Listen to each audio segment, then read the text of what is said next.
The streets of Caracas are calm at this hour, even though on Tuesday afternoon the Venezuelan Defense Minister Vladimir Padrino Lopez announced the mobilization of over 200,000 between soldiers and members of the militia to respond to what he says is an imperialistic threat from the United States. Now, sources are telling CNN that the White House is yet to make a final decision on whether to conduct strikes against the drug facilities in this country. But the government of authoritarian President Nicolás Maduro is taking that threat very, very seriously.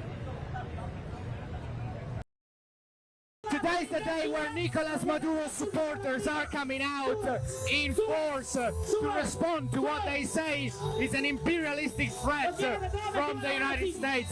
The people around me are from the state of Monagas. They say that they've traveled all night to arrive here in Caracas to respond to what they believe is an aggression by the United States. ¿Por qué llegaron aquí desde Monagas, desde tan lejos?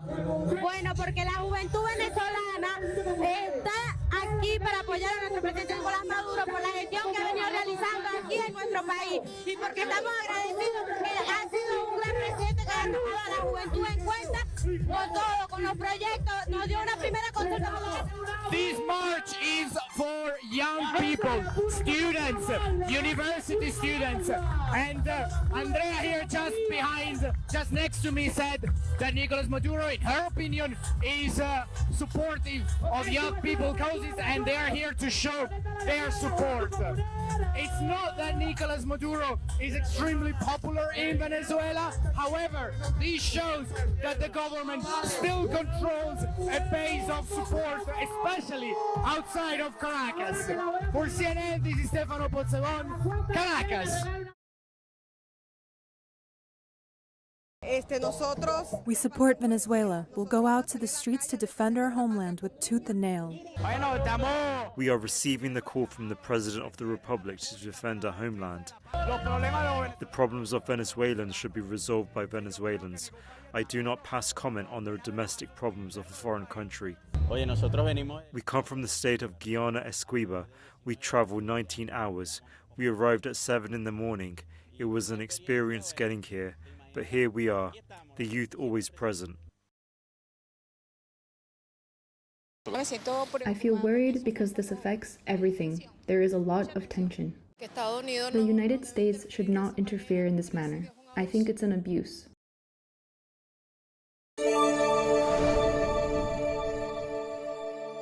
I'm Atra El-Nashar in Washington. Tensions between the United States and Venezuela are rising quickly as both countries ramp up their military postures in or near Venezuela. The Trump administration says it's focused on counter-narcotics, but there are real questions about whether the U.S. will launch strikes inside the country. As America's growing military presence near Venezuela draws closer, Nicolás Maduro's government is mobilizing its own forces. ¡Despliega todo el personal! Videos like this showing the beginning of what will be massive military exercises involving 200,000 troops in the air, land, and sea.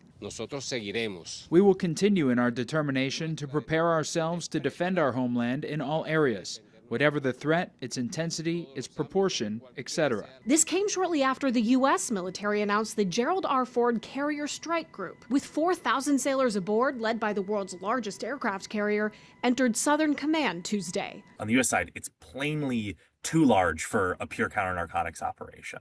On Venezuela's side, I think the Maduro regime is sort of trying to simultaneously show resolve, but also not poke the bear too much. The Pentagon says these forces will enhance and augment existing capabilities to disrupt narcotics trafficking and degrade and dismantle transnational criminal organizations. Since early September, on almost a weekly basis, the U.S. has carried out lethal strikes on boats in the Caribbean and Eastern Pacific that the Trump administration says were transporting drugs to the United States. Like these two suspected drug boats hit Sunday. The Pentagon says 6 people were killed. On Tuesday, news broke that the United Kingdom is suspending sharing intelligence about suspected drug boats in the Caribbean with the United States. The UK is potentially having concerns about the legality or the ethics, or the optics, for that matter, of U.S. strikes on drug boats. The UK may also be concerned about what the Trump administration could do next. They want to cooperate, but they don't want to be complicit I think, in a regime change operation or in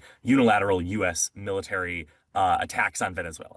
Colombia also halting its intelligence sharing with the U.S. Now, President Trump has maintained that regime change is not his goal, but he's also confirmed he authorized covert CIA operations inside Venezuela. In Washington, I'm Atra El-Nashar. In our world lead right now on a U.S. Navy ship, the U.S. is holding 2 survivors of a U.S. strike on an alleged drug-filled submarine in the Caribbean. This according to President Trump. It would be the 6th known strike, the first that didn't kill everyone on board. In the same week, Trump publicly declared he authorized the CIA to operate inside Venezuela to crack down on drug trafficking and migrants. This afternoon, the president had this colorfully worded message for the Venezuelan strongman leader, Nicolás Maduro. He's offered everything. You're right. You know why? Because he doesn't want to fuck around with the United States. So joining us now is retired U.S. Air Force Colonel Cedric Leighton. I won't ask you about that language from the president, but I will be asking you about what the United States is doing. The U.S. Navy is deploying about 4,000 more Marines and sailors to patrol waters around Latin America and the Caribbean. Maduro is rolling out a new defense plan, reportedly mobilizing his own military, police, and militias.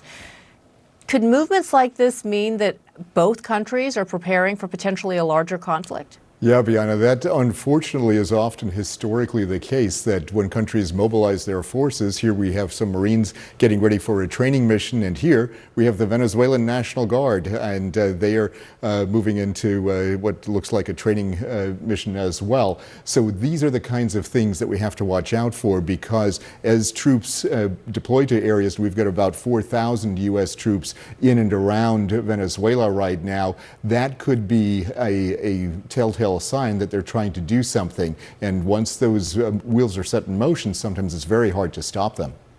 So let's zoom out for a minute here, because Trump says Venezuela is, quote, feeling heat. Can you explain for our viewers why this focus specifically on Venezuela?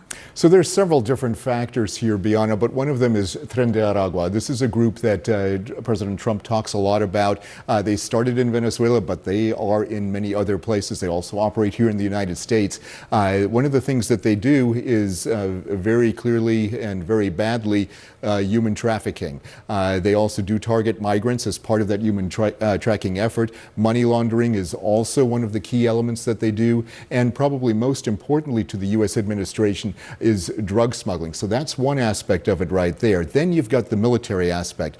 There are many air bases that the Venezuelans have, but these are 2 of the main ones, El Libertador and Lieutenant Teniente Vicente Landeeta Gil Air Force Base. They are in this part of Venezuela, and what they have are F-16s, American-made F-16s, and Russian-made Su-30s. So there is military power in Venezuela, and part of it is, of course, supported by Russia and also by Cuba. The other thing about Venezuela is they have oil, and one of the key elements of that is what is called the Orinoco Belt. There's several different factors here. Venezuela had a lot of oil in the Maracaibo region off to the west here, but they also have a lot of oil potentially in these parts. Plus, they also have a potential dispute with Guyana in the Essequibo region.